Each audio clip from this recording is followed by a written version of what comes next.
Hello everyone, আমার নাম Imrul guys আর তোমরা দেখছো লেটস ইমপ্রুভ ইউটিউব চ্যানেল। দেখো ডব্লিউবিজেইর তোমাদের পরীক্ষার যে নোটিফিকেশন সেটা চলে এসছে, আলটিমেটলি ফর্ম ফিল আপ তোমাদের শুরু হয়ে যাবে এবং তোমাদের যে পরীক্ষা সেই পরীক্ষা এপ্রিল মাসের শেষের দিকে হয়, তাই না?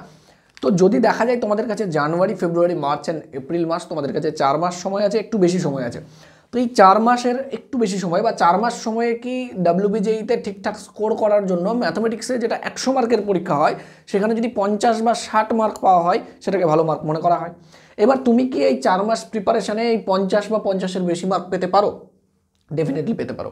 এবং এই পাওয়ার জন্যই আজকের এই ভিডিওটা। খুব বেশি সময় নেব না, খুব বেশি হলে 10 মিনিট সময় নেব এবং এই 10 মিনিট সময় তোমার জন্য লাইফ চেঞ্জিং হতে পারে।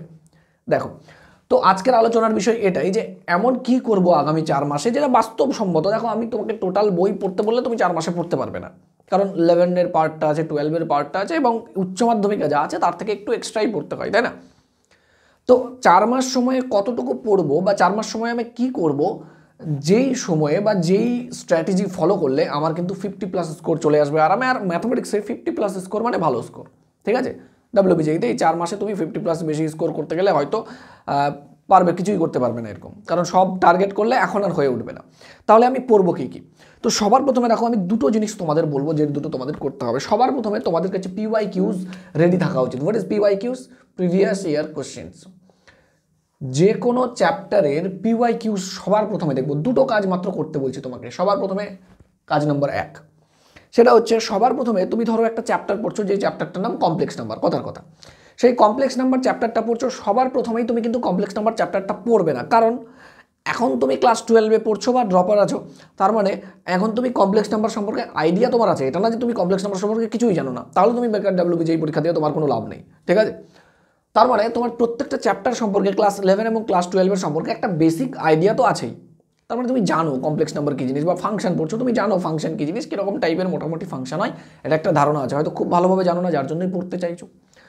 এইবার সবার প্রথমে দেখবে গত 5 বছরের মিনিমাম, ঠিক আছে, 5 ইয়ার্সের মিনিমাম PYQs সঙ্গে সঙ্গে রাখবে, হাতে রাখবে। অ্যান্ড বই নাও, অনেক বই মার্কেটে অ্যাভেলেবেল আছে, যে কোনো বই নাও। তুমি দেখবে যে লাস্ট 5 বছরে ওই চ্যাপ্টার থেকে কোন প্রশ্নগুলো বেশি এসছে। 5 বছরের সবগুলো প্রশ্ন আগে দেখো, পড়ার দরকার নেই, কারণ তুমি পারবেও না প্রথমবার, ঠিক আছে? তো সবার প্রথমে তুমি দেখবে যে কোন কোন প্রশ্নগুলো পরীক্ষায় বেশি এসছে, একটা আইডিয়া পেয়ে যাবে। আচ্ছা, তাহলে কমপ্লেক্স নাম্বারের এই পার্টগুলো থেকে কোশ্চেন বেশি আসছে, ঠিক আছে?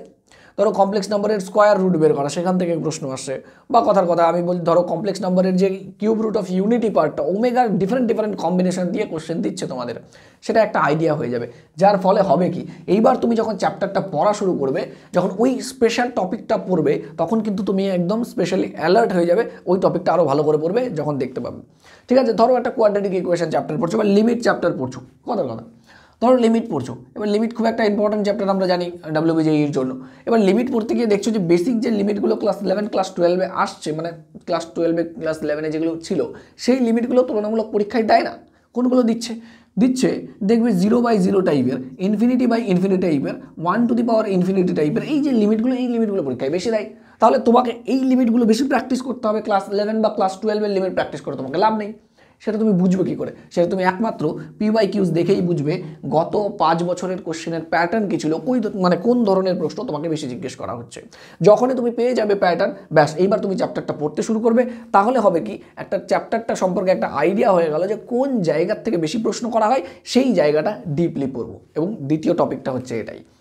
দ্বিতীয় টপিকটাকে আমি বলি অল অর নাথিং স্ট্র্যাটেজি।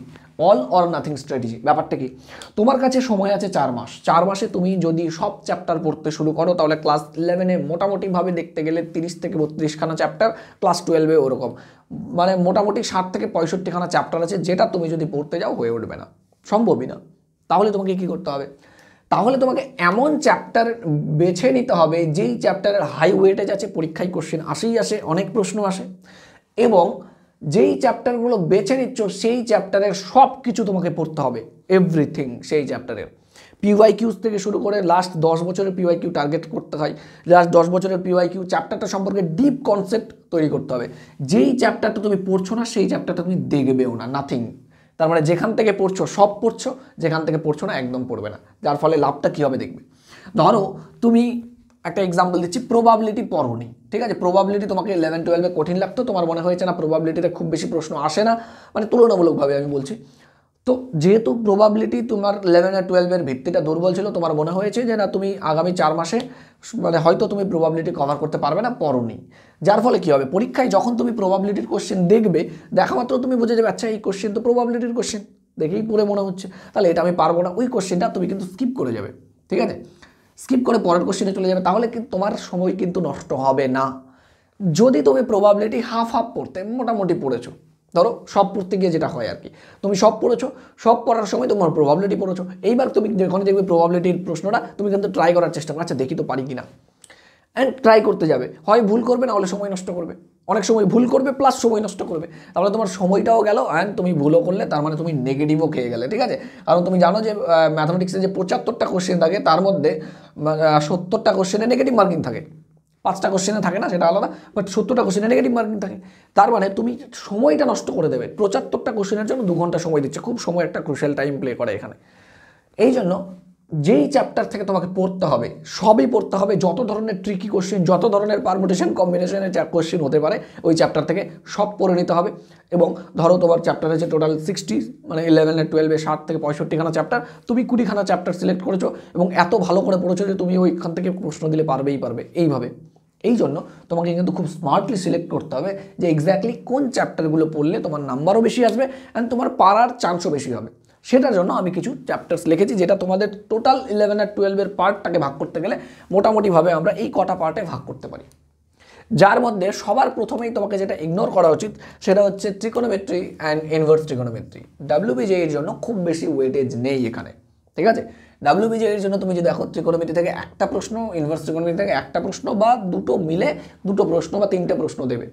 এবার তুমি যদি দেখো যে ট্রিকোনোমেট্রি এবং ইনভার্স ট্রিকোনোমেট্রি মিলে 10খানা চ্যাপ্টার, কারণ ট্রিকোনোমেট্রি 9খানা চ্যাপ্টার, ইনভার্স ট্রিকোনোমেট্রি একটা 10টা চ্যাপ্টার, 10টা চ্যাপ্টার পড়ে নিয়ে যদি 3 নাম্বার পাও, স্কিপ করাটা বেটার, কারণ অনেক চ্যাপ্টার আছে যেটা একটা চ্যাপ্টারেই 7-8 মার্ক দিয়ে দেবে, দরকার নেই এই চ্যাপ্টার পড়ার। সবার প্রথমে মানে আমি বলছি পড়ার দরকার নেই, মানে ফর্মুলা তো পড়তেই হবে, ট্রিকোনোমেট্রির ইনভার্স ট্রিকোনোমেট্রির ফর্মুলা অবশ্যই জানতে হবে, বেসিক কনসেপ্ট একটু জেনে নাও, বাট ডিটেইলে পড়ার একদমই দরকার নেই, কারণ নাম্বার আসবে না। 2 নম্বর জিনিস যেটা আমি তোমাকে স্কিপ করতে বলবো সেটা হচ্ছে এই 3D পার্টটা তুমি ডাব্লিউবিজে এর জন্য স্কিপ করতে পারো, বাট আমি বলে দিচ্ছি মেইনসের জন্য কিন্তু 3D পার্টটা প্রচুর ইম্পর্টেন্ট, ঠিক আছে? মেইনসে ভেক্টর অ্যান্ড 3D থেকে প্রশ্ন আসেই, আর মেইনসে জানো তুমি একটা প্রশ্ন মানে 4 মার্ক। তো যদি তোমার মেইনস টার্গেট হয় অবশ্যই তুমি 3D পড়বে, বাট তুমি যদি ডাব্লিউবিজে টার্গেট হয় তাহলে 3Dটা তুমি চাইলে স্কিপ করতে পারো, এখান থেকে একটা প্রশ্ন আসে, হয়তো তুমি স্কিপ করতে পারো, কারণ এখানে তোমাকে 2-3টে চ্যাপ্টার পড়তে হচ্ছে, 3টে চ্যাপ্টার পড়তে হবে অ্যাকচুয়ালি। এইবার আমি বলবো এই চ্যাপ্টারগুলোর মধ্যে কোনগুলো বেশি পড়তে হবে। এবার দেখো কোনগুলো কম পড়তে হবে সেটাও আমি আসছি, বাট বেশি কোনটা পড়তে হবে। সবার প্রথমে 3টা স্পেশাল জিনিসে মার্ক করতে বলবো আমি, সবচেয়ে 3টা বেশি ওয়েটেজ নিয়ে থাকি, যেটা একটা হচ্ছে 1 নম্বরে যেটা লেখা আছে set, relation and function, most important 3 star chapter. 2D 4 star chapter, ঠিক আছে? And calculus 5 star chapter. এই 3টা হচ্ছে সবচেয়ে বেশি ইম্পর্টেন্ট। তারপর বীজগণিত পার্টটা। এবার বীজগণিতের মধ্যে 4খানা চ্যাপ্টার আমি বলবো, আমি চ্যাপ্টারগুলো লিখেই দিচ্ছি। বীজগণিতের মধ্যে টপ 4টা চ্যাপ্টার কি? সবার প্রথমে ম্যাট্রিক্স অ্যান্ড ডিটারমিনেন্ট, ঠিক আছে? জানোই তোমরা ম্যাট্রিক্স অ্যান্ড ডিটারমিনেন্ট সবাই পারে, পড়তে হবে ভালো করে, কিন্তু ট্রিকি কোশ্চেন থাকে এখানে, ঠিক আছে? Matrix and determinant. 2 number chapter যেটা পড়তে হবে, এখানেই 2টো চ্যাপ্টার চলে আসলো। 2 নম্বর চ্যাপ্টার যেটা পড়তে হবে সেটা হচ্ছে কমপ্লেক্স নাম্বার। এই 3টা হচ্ছে সবচেয়ে বেশি ইম্পর্টেন্ট চ্যাপ্টার। তারপরে যদি পড়তে চাও আমি 2টো চ্যাপ্টারের মধ্যে তোমাকে অথবা করে দিচ্ছি, সেটা একটা হচ্ছে কোয়াড্রেটিক ইকুয়েশন, অথবা তুমি পড়তে পারো বাইনোমিয়াল থিওরেম, ঠিক আছে? বাইনোমিয়াল থিওরেম, দুটোর মধ্যে যে কোনো একটা পড়ে নাও, কারণ প্রশ্ন আসবে একটা বা দুটোই, এগুলোর থেকে প্রশ্ন বেশি আসবে এই 3টে চ্যাপ্টার থেকে, ঠিক আছে? এই 3টা চ্যাপ্টার থেকে তুমি যদি ধরো তাহলে কম করে দুটো আর 3টে মিনিমাম এই 3টা চ্যাপ্টার থেকে 6 to 7 কোশ্চেন্স তুমি পেয়ে যাবে। 6 থেকে 7টা প্রশ্ন মানে প্রায় 8 নম্বরের আশেপাশে, কারণ 2 মার্কের প্রশ্ন হয় আমরা জানি। তো 6 to 7 মার্কস মিনিমাম পাবে এই 3টে চ্যাপ্টার পড়ে নিলে, বেশিও পেতে পারো। 6 to 7 আমি মিনিমামটাই লিখছি, এটা কিন্তু 6 to 8 হবে। 3টে চ্যাপ্টার পড়লে গ্যারান্টি তুমি 8 মার্ক মোটামুটি পাবে। কোশ্চেন বলছি 6 to 8 কোশ্চেন্স, তার মানে 8 মার্ক থেকে কোনোবার এরকম হতে পারে যে 10 মার্কও হয়ে গেল। ম্যাট্রিক্স ডিটারমিনেন্ট অ্যান্ড তার সঙ্গে সঙ্গে যদি কমপ্লেক্স নাম্বার পড়ো, এবার তুমি দেখছো না তোমার কাছে সময় আছে, তাহলে তুমি কোয়াড্রেটিক ইকুয়েশন পড়তে পারো, বাইনোমিয়াল থিওরেম পড়তে পারো। কোয়াড্রেটিক ইকুয়েশনের মধ্যে আমি অবশ্যই বলবো যদি তোমরা মেইনসের জন্য খাটো তাহলে অবশ্যই কোয়াড্রেটিক ইকুয়েশনের নিউটন ফর্মুলাটা অবশ্যই পড়বে, কারণ নিউটন ফর্মুলা থেকে কোয়াড্রেটিক ইকুয়েশন একটা প্রশ্ন আছে যেটা 4 নাম্বার দিয়ে দেয়, খুব সহজ প্রশ্ন। অথবা এমনিও তোমাকে নিউটন ফর্মুলা তোমাকে ডাব্লিউবিজিএর জন্য পড়া উচিত, মাঝে মাঝে ডাব্লিউবিজিএও আসে, একটাতে 1 বা 2 মার্ক দেয়, ঠিক আছে। এখান থেকে কোয়াড্রেটিক ইকুয়েশন থেকে নিউটন ফর্মুলা এবং রুটস অ্যান্ড কোএফিসিয়েন্টসের যে রিলেশন সেখান থেকে প্রশ্ন কিন্তু বারবার আসে। যাই হোক, এটা একটা গেল। দ্বিতীয় টপিক, ইম্পর্টেন্ট টপিক, যেটা হচ্ছে সেট, রিলেশন অ্যান্ড ফাংশন। এইখান থেকে রিলেশনের মধ্যে তোমাকে মাত্র একটা যদি জিনিস পড়তে হয় সেটা হচ্ছে ইকুইভ্যালেন্স রিলেশন। প্রশ্ন আসবেই আসবে, ইকুইভ্যালেন্স রিলেশন, সমতুল্যতা সম্বন্ধ, প্রত্যেকবার পরীক্ষায় প্রশ্ন আসে, তোমরা যেইবার পরীক্ষা দেবে সেইবারও আসবে। ফাংশন থেকে যেটা সবচেয়ে বেশি পড়বে সেটা হচ্ছে ডোমেন বের করা, ঠিক আছে, ডোমেন বের করা, দেন রেঞ্জ বের করা, দেন বাকিগুলো, ঠিক আছে। ডোমেন বের করার প্রশ্ন পরীক্ষায় মিনিমাম 2টো পাবে, ইকুইভ্যালেন্স রিলেশনের প্রশ্ন 1টা পাবে, মানে 3টে প্রশ্ন ধরো কমন পড়ছে, আসবেই আসবে, সবচেয়ে বেশি ইম্পর্টেন্ট 3 স্টার। আচ্ছা, এখান থেকে কত মার্ক পাবো? এই 3টে টপিক ভালো করে পড়লে 10 মার্কস গ্যারেন্টি ধরে রাখো, 10 মার্কস তুমি গ্যারেন্টি ধরে রাখো, এখানে 10 মার্কস, এখানে গ্যারেন্টি ধরে রাখো, এখানেও 10 মার্কস বলছি আমি, গ্যারেন্টি। তোমরা যদি এই 3টে চ্যাপ্টার ভালো করে পড়ো আর এখানকার যদি এই 3টে টপিক ভালো করে পড়ো, 3টে দেখো এটা ছোট জিনিস, খুব বেশি বড় না। নেক্সট আমি তোমাকে বলবো 2D। এই 2Dর মধ্যে কি কি চলে আসছে? স্ট্রেট লাইন, ঠিক আছে, স্ট্রেট লাইন, তারপর সার্কেল, তারপর প্যারাবোলা, সবগুলো পড়তে হবে এখানে, ঠিক আছে। দেন ইলিপস অ্যান্ড হাইপারবোলা, অবশ্যই প্রথম 3টা বেশি। এই 3টা যদি পড়ো কত মার্ক পেতে পারি? এই 3টা পড়ে নিয়ে কম করে তুমি 15, ম্যাক্সিমাম 18, 15 থেকে 18 মার্ক পাবে। ভেরি ভেরি ইম্পর্টেন্ট টপিক, ঠিক আছে, প্রচুর ইম্পর্টেন্ট টপিক পড়তেই হবে, কিছু করার নেই। 2D অথবা ক্যালকুলাস। এই ক্যালকুলাস তুমি যদি টার্গেট করো কত মার্ক পেতে পারো? তো ক্যালকুলাস তুমি যদি টার্গেট করো তাহলে তুমি এখানে 30+ মার্ক পেতে পারো। 30 মার্ক শুধু ক্যালকুলাস থেকে আসে পরীক্ষায়, এতটা ইম্পর্টেন্ট ক্যালকুলাস, 5 স্টার ফর্মুলা, ঠিক আছে। এবার যদি ডিসকাস করতে হয় ক্যালকুলাসের মধ্যে কোনগুলো পড়তে পারেন, ক্যালকুলাসের মধ্যে অনেকগুলো জিনিস আছে, সেটার জন্য হয়তো তোমরা যদি চাও কমেন্টে জানাতে পারো, আমি এক্সট্রা করে ভিডিও বানিয়ে দিতে পারি যে ক্যালকুলাসের মধ্যে যে 30 মার্ক আছে কোন কোন টপিকগুলো স্পেশালি বেশি পড়তে হবে সেটার জন্য। এবার তোমরা যে নিচে এলপিপি পার্টটা আছে, দরকার নেই পড়ার, কোনো দরকার নেই, এলপিপি এমনিও পরীক্ষায় খুব বেশি আসেই না বলতে গেলে। নেক্সট প্রবাবিলিটি স্ট্যাটিস্টিক্স, যদি তোমাদের মনে হয় যে না প্রবলেমেটিক মনে হচ্ছে, আমি বলবো বাদ দিতে পারো, যদি তোমাদের আগের থেকে ভালো করে পড়া না থাকে। পড়া থাকলে রিভিশন অবশ্যই করো, পড়া থাকলে অবশ্যই তোমরা করতে পারো। অ্যান্ড যদি তোমার মনে হয় না আমার এটা ভালোই লাগতো, স্ট্যাটিস্টিক্স পার্টটা ভালোই লাগতো, যদিও বেশি প্রশ্ন আসেই না বলতে গেলে, বাট তুমি পড়তেই পারো, ঠিক আছে।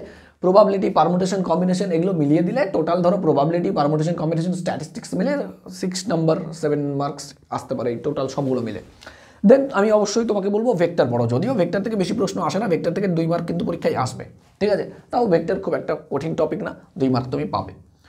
এবার আমি যে তোমাকে এই জিনিসগুলো বললাম, তুমি এবার নিজের জন্য দেখো যে তোমার কোন টপিকগুলো পড়লে বেশি নাম্বার পাওয়ার চান্স আছে, তোমার ডেপথ কোনটাতে বেশি আছে, আগামী 4 মাসের মধ্যে কোনটাতে সময় দিলে তুমি ভালোভাবে ক্যাপচার করে নিতে পারবে এবং খুব ভালোভাবে।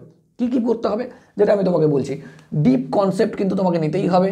ডিপ কনসেপ্টের পর তোমাকে যেটা করতে হবে 10 ইয়ার্স PYQ সলভ করতেই হবে, এগুলো হচ্ছে বেসিক। তারপর তুমি যত সলিউশন করবে তত বেটার, বাট এগুলো জিনিস কিন্তু করতেই হবে। যেই চ্যাপ্টারে হাত দিচ্ছ সেই চ্যাপ্টারের ডিটেলস অ্যানালাইসিস পড়তেই হবে। এবার তোমরা যদি আমাদের কাছ থেকে পড়তে চাও তাহলে ডেফিনেটলি আমাদেরও একটা খুব সুন্দর ব্যাচ আছে, যেই ব্যাচটার নাম হচ্ছে WBJEE অ্যাচিভার্স ব্যাচ।